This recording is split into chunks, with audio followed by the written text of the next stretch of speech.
नमस्कार भाइयों। तो कैसे हैं आप लोग। आज मातृ दिवस है, मदर्स डे। माँ अपने आप में एक पूर्ण शब्द है। कहा गया है जननी जन्मभूमि स्वर्गादपि गरीयसी। माता और मातृभूमि, जननी और जन्मभूमि स्वर्ग से भी ऊपर होता है। माँ एक निश्चल सा वह शब्द है जिसके अंदर कोई द्वेष, कोई राग, कोई बैर नहीं होता है। माँ से नाराजगी हो सकती है पर उसके प्रति मन में द्वेष कभी नहीं उत्पन्न हो सकता है। दुनिया हमें 9 महीने के बाद जानती है पर हमारी माँ हमारे धड़कन को दुनिया के सभी अन्य लोगों से 9 महीने पहले से जान रही होती है, उसे महसूस कर रही होती है, हमारे तकलीफ को समझ रही होती है। किसी के यदि पिताजी चल बसे तो माँ बिल्कुल से घर को संभाल लेती है। जब आवश्यकता होती है तो माँ चंडिका अवतार ले लेती है। जब आवश्यकता होती है तो माँ गंगा की तरफ पावन कर देती है। माँ का स्थान शायद इस दुनिया में कोई ले सके। तो मेरा प्रार्थना है कि किसी की भी माँ हो उनका सम्मान करें। आप एक तो गाली देनी ही नहीं चाहिए, लेकिन माँ लगा करके कभी भी गाली मत दिया करो, ठीक है। अब बात करते हैं कि हम लोगों ने जो अब तक पढ़ा, तो हम लोगों ने पिछले वीडियो में पढ़ा था ये कंपाउंड एंगल फॉर्मूला, ठीक है। जैसे कि x प्लस वाई के लिए, x माइनस वाई के लिए, 2x के लिए, 3x के लिए, 4x के लिए वगैरह वगैरह। तो उनमें से कुछ एक फॉर्मूलाज को मैंने लिखा है जो कि हमारे आज के टॉपिक ट्रिगोनोमेट्रिक इक्वेशन यानी कि त्रिकोणमितीय समीकरण में काम आएगा। ट्रिगोनोमेट्रिक मतलब त्रिकोणमितीय इक्वेशन का मतलब होता है समीकरण। अब किसको हम कहते हैं त्रिकोणमितीय समीकरण, जरा एक बार समझ लेते हैं। तो मैंने यहाँ पर पहले से लिख रखा है कि इन्वॉल्विंग ट्रिगोनोमेट्रिक फंक्शन, मतलब इसमें क्या होते हैं त्रिकोणमितीय फलन होते हैं। फंक्शन मतलब फलन, त्रिकोणमिति मतलब क्या हो गया, त्रिकोणमितीय का हो गया ट्रिगोनोमेट्रिक। तो उसमें त्रिकोणमितीय फलन होते हैं। क्या चीज का, ए वेरिएबल, मतलब जिसमें कि एक चर होते हैं उसको हम लोग कहते हैं एक ए वेरिएबल, ठीक है, जिसमें एक चर होते हैं। तो एक वेरिएबल वाला मतलब एक वेरिएबल एक चर वाला जो त्रिकोणमितीय फलन जब किसी समीकरण में इन्वॉल्व होता है तो उसको हम लोग कहते हैं ट्रिगोनोमेट्रिक इक्वेशन। इसमें हम दो बात को समझते हैं। पहला है प्रिंसिपल सॉल्यूशन जो कि हमारा इसके बीच में लाई करता है, 0 से लेके 2 पाई के बीच में। भैया जी कैसे, तो हम लोग पिछले वीडियो में देखे हैं कि जो साइन 0 होता है वो अपने आप को बार बार रिपीट करता है, सारा वैल्यू होता है उसके 0 और 2 पाई के बीच में आते रहता है और कॉस का भी उसी तरह से आता है। अब दूसरा होता है जनरल सॉल्यूशन। जनरल सॉल्यूशन में हमारा क्या होता है, n जो है मल्टीपल, इंटीग्रल मल्टीपल के रूप में गुना हुआ रहता है। तो देखिए यहाँ इंटीग्रल मल्टीपल क्या है, वो n का है और n हमारा क्या होगा, z का एलिमेंट होगा और z क्या है, एक पूर्णांक संख्या है जो कि प्लस माइनस रेशनल फ्रैक्शनल सब हो सकता है। अब आगे देखिए, अब हम लोग ये चीज समझने के बाद हम लोग क्या करेंगे कि 2 से 3 चीज को समझेंगे। पहला क्या है कि हमको ये निकालना है कि sin x बराबर sin y होगा तो उसका जनरल सॉल्यूशन क्या होगा, और cos x बराबर cos y होगा तो उसका जनरल सॉल्यूशन ये होता है तो काहे होता है, ठीक है। जब तक इनाय समझिएगा कि काहे होता है तब तक आपको घेरा लगा रहेगा। तो शुरुआत करते हैं हम लोग आगे से, ठीक है। थोड़ा इसके आगे हम लोग चलेंगे फिर नीचे वाले को एक एक करके प्रूफ करते हुए चले जाएंगे, ठीक ना। तो शुरुआत में हम लोग एक चीज को देखते हैं कि साइन x बराबर यदि 0 होगा तो हम x का वैल्यू में क्या लिख सकते हैं, क्या लिख सकते हैं। चलिए देखिए भैया, ये x है, ये x डैश है, ये y है, ये y डैश है, ये o है, मतलब ओरिजिन मूल बिंदु है। साइन का वैल्यू 0 यहाँ पर होता है जबकि चलना शुरू करता है, घूमना शुरू करता है, यहाँ पे 0 डिग्री है। और उसके बाद देखिए यहाँ पाई पे आ जाने के बाद हमारा क्या हो जाता है, फिर से 0 हो जाता है। फिर जो है हम यहाँ आते हैं तो हमारा क्या होता है, 0 हो जाता है। फिर ये क्या हो गया, 2 पाई हो गया। यहाँ पर पाई लिख देते तो समझ में आएगा रोटेशन के कारण लिख रहे हैं। अगला चक्कर लगाएंगे 3 पाई, फिर 4 पाई, ऐसे करते जाएंगे ना। तो देखिए 0 को हम लिख सकते हैं 0 गुना पाई, उसके बाद 1 पाई यानी कि 1 गुना पाई, यदि केवल पाई रहा, 2 पाई को 2 गुना पाई। तो ये देखिए n से गुना हो जाएगा। अब यानी कि हम इसको क्या लिख सकते हैं कि x के लिए ये हमारा क्या हो जाएगा, n पाई हो जाएगा। जब sin x बराबर हमारा 0 का होगा तब sin x 0 के बराबर होगा तो क्या होगा, ये x जो है हमारा n पाई के बराबर होगा। तो इसी तरह से अब cos x का देख लेते हैं भैया। चलिए तो जरा सा cos x को देखते हैं। cos x में क्या हो जाएगा देखिएगा भैया, ये जो cos x है फिर इसको भी लेते हैं 0 के बराबर होगा। ये जो है ना x x dash y y dash ये 0, ये जो है cos जो है ये 90 डिग्री π/2 पर पहला 0 देता है ना, और उसके बाद दूसरा 0 कहां पर देगा, ये 3 π/2 पर 0 देगा। समझ में आ रहा है बात। तो जब फिर ये अगला ही आ जाएगा तो क्या आ जाएगा 5 π/2 और यहाँ 3 π/2 है, तो फिर अगला क्या होगा 7 π/2 होगा। और हम पढ़ाए थे इस तरह से जब हम इसको लिखते हैं तो ये हमारा हो जाता है 2n + 1 π/2। यहाँ n का वैल्यू 0 रखिएगा तो π/2 होगा, n का वैल्यू 1 रखिएगा तो 3 π/2 होगा, 2 रखिएगा तो 1 तो 3 हो जाएगा तो 5 π/2। ऐसे करते हुए ये जो है बढ़ते चल जाएगा। तो इसको जो अभी हम लोग साइन का लाए हम ऊपर पे लिख देते हैं एक बार कि साइन x बराबर जो है यदि हमारा 0 होता है तो हम x बराबर लिख सकते हैं n पर, ठीक है। और जो है cos x हमारा यदि 0 के बराबर होगा तो x बराबर 2n + 1 π/2, ठीक है। अब ये जो यहाँ पर हम लिखे हैं और यहाँ पर जो लिखे हैं, यहाँ पर जो लिखे हैं, तीनों को क्या है अपने आप में अंडरस्टैंडिंग उसको समझते हैं। इसको यूज करेंगे, समीकरण को तोड़ेंगे, इसका यूज करके हम फिर इसको ले आएंगे। भैया हमको बतवा समझे में नहीं आ रहा है तो देखते हैं ना कि आगे क्या होता है, देखिए लेते हैं क्या। साइन x बराबर जब साइन y हम लिख देते हैं, क्या लिखे साइन x बराबर क्या लिखे साइन y लिखे, तो साइन y को बराबर के इस साइड ले आते हैं, इक्वल टू के इस साइड ले आते हैं, तो ये तो हमारा निगेटिव हो ही जाएगा। अब देखिए ये जो यहाँ पर बैठल है, ये जो यहाँ पर बैठल है sine x minus sine y, देखिए यही तरह का चीज है कि नहीं है। अगर ये इस तरह का चीज है तो इसको हम क्या लिख सकते हैं 2 गुना cos x + y/2 और sin x माइनस y बटे में 2 बराबर 0 के लिख सकते हैं कि नहीं। अगर हम इसको इतना लिख सकते हैं तो हम दोनों को थोड़ा सा अलग अलग इसको मिटा देते हैं। जब हमको पता है कि हमको कोई चीज लाना है तो हम लोग इसको मिटा देते हैं, ठीक है। अब इस पे काम करेंगे क्या हमको यही लाना है। तो अब जो है हम ऐसा लिख सकते हैं कि cos x + y/2 और sin x माइनस y/2 बराबर 0 के होगा, ऐसा भी तो लिख सकते हैं। चलिए अब इस तरह से हम ये भी लिख सकते हैं कि cos x + y/2 बराबर 0 और जो है sin x माइनस y/2 बराबर 0 लिख सकते हैं ना। अब जो है इसको हम ये जो अभी थोड़ा देर पहले यहाँ पर लिखे थे कि cos x बराबर 0 तो x बराबर होगा 2n + 1 π/2 के, तो यहाँ पर एक बात तो समझिएगा x के जगह हमारा क्या है x + y/2 है। तो हम जो है इसको हटाइए भैया, यहाँ पर लिख लेते हैं थोड़ा सा कि हमको क्या प्रूव करना है n पाई प्लस जो है -1 के पावर n और जो है हमारा y है। तो हम पहले इसको अब जो है मिटा देते हैं। अब देखिएगा कि हम लोग वहां तक कैसे पहुंचेंगे कि जो है cos x + y/2 बराबर 0 है, यानी कि ये जो है हमारा इसके बराबर हो जाएगा। तो x + y/2 बराबर किसके हो गया 2n + 1 π/2 के बराबर हो गया ना भैया, नहीं हो गया। अब चलिए अब आगे का अगला कार्यक्रम रखते हैं।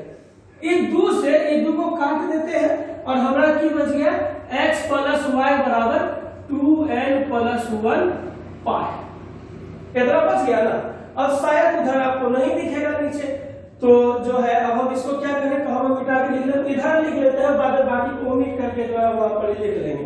तो अब हम इससे जो है इन चीज को यहाँ पर तो समझ सकते हैं कि x बराबर हम लोग क्या लिख सकते हैं, यहाँ पर अभी इसको नहीं लेके चलेंगे, थोड़ा और ऊपर जा सकते हैं। हम लोग क्या लिख सकते हैं यहाँ पर x बराबर 2n + 1 पाई -y, ऐसा लिख सकते हैं कि नहीं लिख सकते, लिख सकते हैं, आराम से लिख सकते हैं, है ना।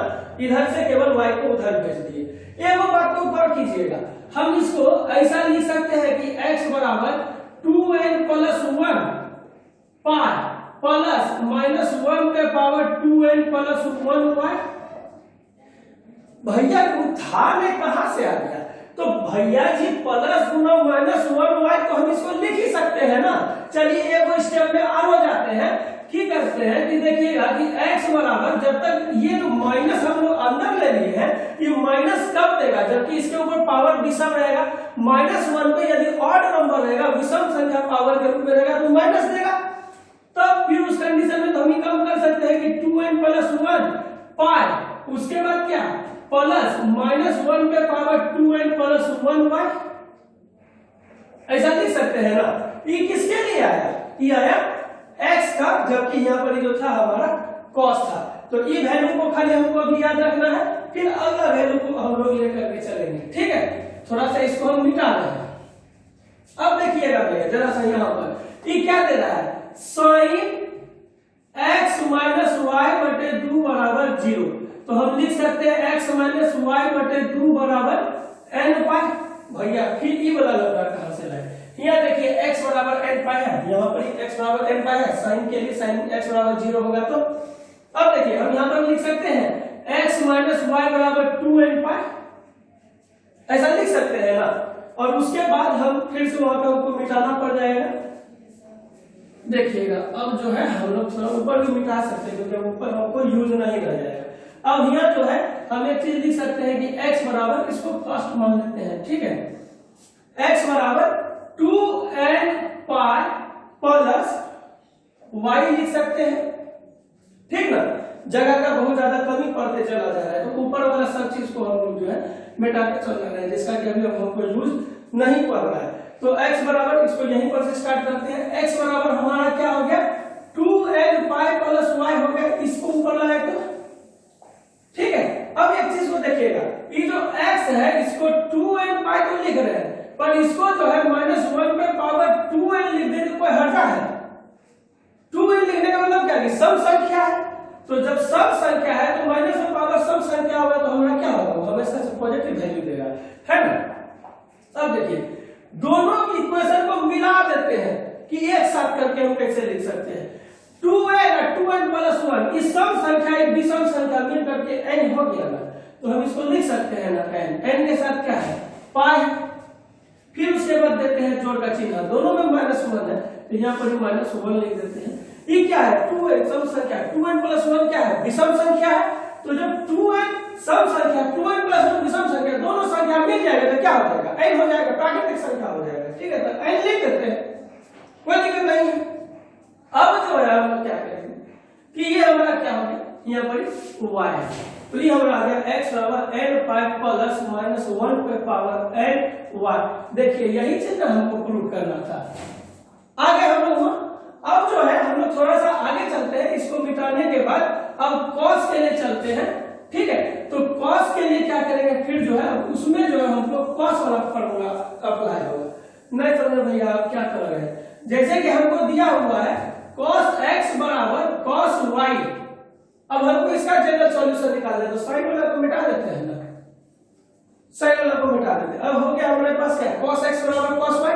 तो हम एक काम कर सकते हैं कि cos x और cos y को इस साइड में ले आए, तो ये बराबर किसके हो जाएगा? 0 पे होगा कि नहीं होगा? 0 के बराबर होगा ना, क्योंकि तो इधर से आप बैटिंग कर दिया उसको ना, यहाँ और लगा दीजिए। अब देखिए भैया ये जो फॉर्मूला है हमारा यहाँ पर, यही फॉर्मूला है हमारा यहाँ पर, cos x - cos y है कि नहीं? है ना। तो अब हम यहाँ से ये वाला फॉर्मूला ले सकते हैं, उठा सकते हैं, नहीं उठा सकते हैं। तो हम यहाँ पे इसको क्या लिख सकते हैं? -2 sin x + y/2 sin x - y/2 = 0 लिख सकते हैं ना, लिख सकते हैं। जरा सा देखिए ना, इंक भी जो है थोड़ा सा कम होने लगा। आज स्टार्टिंग में हम भरना ही लगता है, शायद भूल गए थे, इस वजह से इंक कम हो गया। तो बहुआ याद रखिएगा कि मदर्स डे है तो माँ का सम्मान करना है ना। लेकिन एगो ये बात दिमाग में रखा लीजिए, माँ का सम्मान जो है ना वो कोई एक दिन आप नहीं कर सकते हैं। माँ के लिए कोई एक दिन नहीं है। जो माँ अपने जीवन का पूरा काल हमारे लिए अपना व्यतीत कर देती है, हमको इतनी उसी हेतु का कर देती है, उसका एहसान एक दिन हम फोटो स्टेटस व्हाट्सएप पे लगा करके पूरा कर देंगे? हाँ, हो सकता है ऐसा? कभी नहीं। माँ का जो ऋण होता है आप उसको किसी भी जन्म में पूरा नहीं कर सकते हैं। अरे भैया, जो अपने खून से आपको सींचती हो, हम लोग तो पानी से फसल को सींचते हैं, माँ तो हमको अपने खून से सींचती है, तो हम उसका कर्जा को एक दिन में स्टेटस पे लगा के नहीं उतार सकते हैं। ये बात एकदम दिमाग में रखिए। माँ का हमेशा सेवा करिए, माँ को खुश रखिए, माँ बाप को दोनों को खुश रखिए। एक ये तो बड़ा डिस्टर्बिंग वाला बात है कि मदर्स डे को माँ के साथ फोटो लगाना है, फादर्स डे को बाप के साथ फोटो लगाना है, दोनों का फोटो कहिया लगाना है। तो पेरेंट्स डे भी एक दिन होता है, उस दिन लगाना चाहिए। माँ और बाप दोनों अलग अलग कल्पना नहीं है। एक बात जान जाइए, वो जो है एक ही सिक्का है, उसका दो पहलू है, लेकिन दोनों सिक्का का पहलू मिलता नहीं, पर दोनों मिल के ही हमको इतना बड़ा किए हैं। ठीक है, तो दोनों का संबंध होना जरूरी है, किसी एक के बिना भी जीवन अधूरा रह जाता है। चलिए आगे बढ़ते हैं। इंक भरते भरते उतना वो बात आपको बता दिए।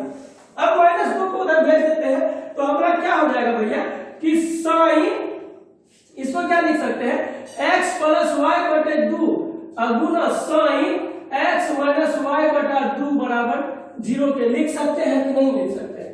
कहा कि -2 को उधर 0 में ले जाके भाग देते हैं। तो अब हमारा क्या हो गया भैया, साइन x + y/2 बराबर 0 हो गया कि कोनो दिक्कत है नहीं ना। अब हम लोग साइन के लिए क्या पढ़े, जब साइन x हमारा 0 के बराबर होता है तो x हमारा किसके बराबर होता है, n पाई के बराबर होता है। तो हम यहाँ पर क्या लिख सकते हैं कि x + y/2 बराबर जो है हमारा क्या हो जाएगा, n पाई के बराबर होगा कि नहीं होगा, हो गया ना। तो अब जो है हम लिख सकते हैं, यहाँ पर से हटिए और इधर आ जाइए थोड़ा सा, इधर बहुत सारा जगह बचा हुआ है। हम क्या लिख सकते हैं कि x + y बराबर 2n पाई लिख सकते हैं ना। तो लिख दीजिए 2n पाई। तो x बराबर क्या लिख सकते हैं, 2n पाई - y लिख सकते हैं कि नहीं लिख सकते हैं? चलिए आराम से लिख दिए बात को भी हम। अब जो है हम अगला पार्ट में लेके चलेंगे। पहले एक बार फिर से इसको समझ लेते हैं। cos x बराबर cos y के है, तो cos y को इधर में करके आ गया, ठीक है। अब cos x - y का यहाँ फॉर्मूला है, ये तो हम लोग कल प्रूफ किए थे, ठीक है। अब वहां पे c और d करके लिखे थे, यहाँ x y करके लिख रहे हैं। यहाँ देखिए -2 को जो है हम उधर भेज दिए। एक पार्ट ये भी 0 के बराबर होगा, अगला भी 0 के बराबर होगा। तो हम पहला वाला को लेके 0 के बराबर किए, और जब sin x जो है 0 के बराबर होता है तो x बराबर n पाई होता है, कि sin जो है 0 के लिए अपने आप को n पाई के इंटरवल पे रिपीट करता है, ठीक है। तो ये हो गया हमारा क्या चीज, n पाई। अब 2 को यहाँ गुना कर दिए, अब y को जो है उधर भेज दिए। तो हम इसको फिर से मान लेते हैं इक्वेशन फर्स्ट, ठीक है। अब जो है अब हम चलते हैं दूसरा को लेकर के, ठीक है। तो दूसरा हमारा क्या था भैया, क्यों हमारा दूसरा जो था वो था ये, यहाँ पर x - y था, ठीक है। तो अब की दूसरे के कंडीशन में क्या हो जाएगा, x - y/2 बराबर 0 लिख सकते हैं ना। थोड़ा सा इसको मिटा करके नीचे लिख लेंगे तो हम लोग को जो है अगला काम करने का जगह मिल जाएगा। अभी हमारा क्या आया था, x बराबर 2n पाई - y आया था ना। अब अगला हमारा क्या हो जाएगा, इससे x - y बराबर 2n पाई होगा, ठीक ना। तो अब हम यहां से क्या लिख सकते हैं कि x बराबर 2n पाई + y, इक्वेशन सेकंड। इसको तो हम लोग फर्स्ट माने थे। अब इक्वेशन फर्स्ट और सेकंड दोनों को हमको एक साथ लिखना है, तो फिर हम कैसे लिखेंगे। अब हम क्या करेंगे कि इसको लिख देंगे क्या चीज, यहां पर देखिएगा कि x बराबर 2n पाई ± y, ठीक है। तो हमारा ये cos का आ गया, cos का आ गया ना। अब जो है दोनों चीज हम लोग ले आ चुके हैं, क्या चीज, ये sin x बराबर sin y के लिए और cos x बराबर cos y के लिए। इसके लिए हम लोग क्या लाए, 2n पाई ± y, ठीक है। अब हम जो है इसके बाद जाएंगे, एक और टर्म है 10x बराबर 10y के लिए, ठीक है। किसके लिए जा रहे हैं, 10x बराबर 10y के लिए। तो हम यहाँ पर लिख सकते हैं कि 10x - 10y बराबर 0 के लिख सकते हैं कि नहीं। अब जो है हम और कैसे लिख सकते हैं, sin x बटा cos x, इसको लिख सकते हैं ना। अब यहाँ पे माइनस sin y बटा में cos y बराबर 0 लिख सकते हैं कि नहीं, लिख सकते हैं आराम से। अब देखिएगा एक काम कर लेते हैं, क्या चीज भैया, कि इसको जो है ना हम लोग cos x और cos y को एलसीएम ले लेते हैं, लघुत्तम ले लेते हैं, ठीक है। तो अब क्या होगा इससे, ये हो जाएगा हमारा साइन एक्स कॉस वाई, और ये हो जाएगा साइन वाई कॉस एक्स बराबर 0 के। होगा कि ना होगा? होगा जी, आराम से होगा।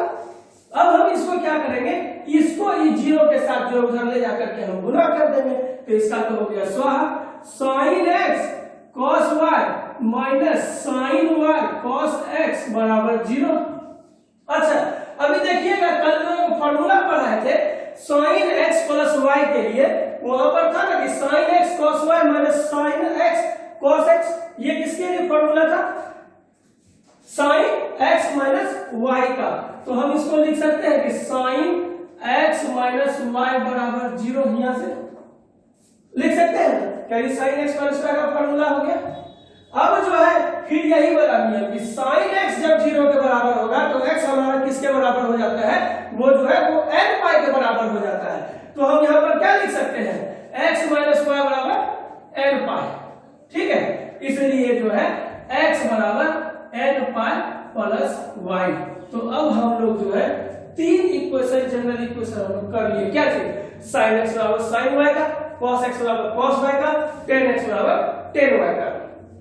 भैया अब इस पर एक दो क्वेश्चन अभी कम से कम कर लेते हैं, और उसके बाद जो कल से हमारा वीडियो आने वाला है वो सिर्फ और सिर्फ सॉल्यूशंस का होगा, जो कि हम जो पढ़ाएंगे इस वीडियो में वो अलॉट्स ऑफ कंटेंट को रखे हुए रहेगा, जिसमें कि एमएल खन्ना, आरडी शर्मा वगैरह वगैरह बुक से जो इंपॉर्टेंट क्वेश्चंस हैं, जो कि टफ क्वेश्चन है, उनके जैसे वो बनाने के बाद कई एक और क्वेश्चन सॉल्व हो जाएंगे, हम लोग वैसे वैसे क्वेश्चंस को सॉल्व करेंगे।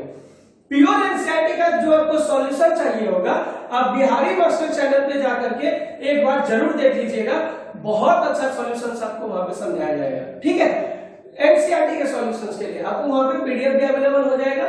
फिलहाल हम लोग जब आरडी शर्मा और एमएल खन्ना का सॉल्यूशन करने के लिए आएंगे, तो हम लोग यहाँ पर जो है आरडी शर्मा और एमएल खन्ना के मोस्ट जो है कंसेप्चुअल क्वेश्चंस को देखेंगे, जो कि मेनली जेईई मेंस और एडवांस में आपको काम आने वाला है। तो 11th का जो सेक्शन है, 11th में जितना कंसेप्चुअली पढ़ना है उसको हम लोग पढ़ लिए, थ्योरी सब समझ गए, उसको प्रूव कर लिए। अब रहेगा कि हम उसका अप्लाई कैसे करें, उसके बेसिस में क्वेश्चंस को कैसे सॉल्व करें, तो फिर जो है हम लोग कल से उस चीज में जुड़ जाएंगे। एक और बात, कल से 12th का इनवर्स ट्रिगोनोमेट्रिक फंक्शन है, क्योंकि वो भी एक ट्रिगोनोमेट्री का ही पार्ट है, तो इनवर्स ट्रिगोनोमेट्रिक फंक्शन का जो है वीडियो अपलोड होना शुरू होगा, तो आप लोग जरूर देखिएगा। जो भी 12th के बच्चे हैं उन तक इस वीडियो के चैनल को पहुंचाइए, ताकि वो बच्चे इस चीज का फायदा ले सके, कॉन्सेप्ट को पकड़ सके। चलिए अब एक क्वेश्चन को हम लोग लेकर के चल रहे हैं, जैसे कि हमको दे दिया है साइन एक्स बराबर क्या ले ले, आप बताइए, साइन एक्स बराबर √3/2 ले ले। चलिए तो हम √3/2 ले लेते हैं, ठीक है। कोई एक कुछ भी आप ले सकते हैं, जो आपका मन करेगा आप वो ले सकते हैं, ठीक है।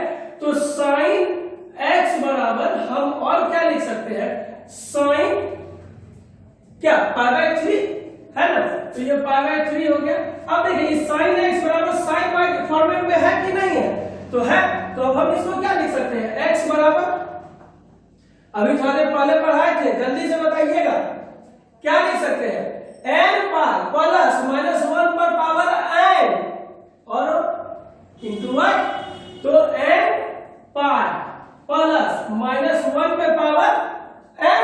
अगला जो है हमको क्या डालना है, इसमें y का वैल्यू डालना है, तो क्या हो जाएगा हमारा π/3। ये हो गया इसका जनरल सॉल्यूशन, ठीक है। तो इस तरह का जितना भी क्वेश्चंस होगा वो हम लोग कल देखना शुरू कर देंगे।